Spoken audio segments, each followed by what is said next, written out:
I want to convey to you that I'm hearing a sense of exasperation about world events from callers. They open up newspapers and watch televisions every day, and they see a new hotspot, and they wonder, have we reached a tipping point where no U.S. policy is going to be capable of maintaining order worldwide? What would you say to them? I'd say a couple different things. One is what we're seeing is, obviously with the democratization of media, the ability for even the most nefarious actors in the world to reach out and through various social media outlets, get their story in front of us. That exacerbates their ability to terrorize us. I recognize that. Second, the resolution of all these situations, Michael, is going to be dependent on those people on the ground, Muslims in many cases, Arabs in other cases, taking the steps that they need to resolve the situations on the ground.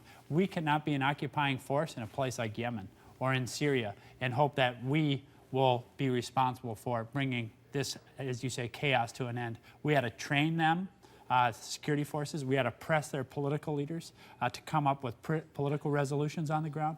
And the third thing we're going to do is, where there's a threat to us, and you and I have had this conversation going back to 2007, we will take action to protect the American people. This president has done that. He'll continue to do that. Earlier today, Prime Minister Benjamin Netanyahu, and I think I have the quote that we can put on the screen, but he said, "I'll go anywhere I'm invited in order to enunciate the state of Israel's position and in order to defend its future and its existence." Who does the White House blame more? Boehner for extending the invite or Bibi for accepting it? White House doesn't get into blame games on these kinds of things. Let's take a step back. This is the most important relationship we have in the world. This is something that ought to be and will continue to be, as far as we're concerned, above partisan politics. This is a relationship, given its importance, that stretches across many different things, from values straight through intelligence cooperation to defense and security assistance. That's the kinds of things that we'll be focused on in this regard. That's why we think also we ought not get involved in their politics. That's why the president thinks it doesn't make any sense for us to meet with the prime minister 2 weeks before his election. Did the president invite this action by Congress through his executive actions and his statements in the State of the Union that he won't hesitate to exercise veto ability? You know, I want to not pretend that I could somehow explain any motive for anybody else but the White House. Let me tell you about the things that we've done on Iran and why the president thinks Congress acting now will undercut that. We've isolated the Iranians over the course of 6 years.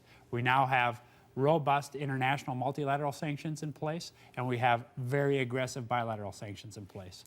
That's leading to Iran being isolated, its economy being in tatters, its ability to export and sell oil at near record lows. So we're going to continue to do that. We can maintain that international unity by pressing through these last several months of negotiations.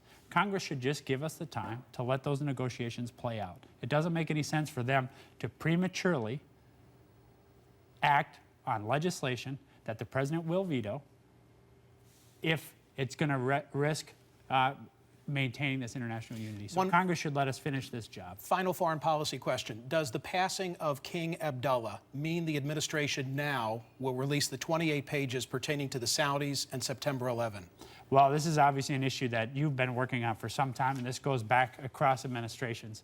The president will be visiting Riyadh to express our condolences and to underscore the important issues that we have going on in the region. I'm not going to get involved in the 28 pages now, Michael, any more than I did before. I got to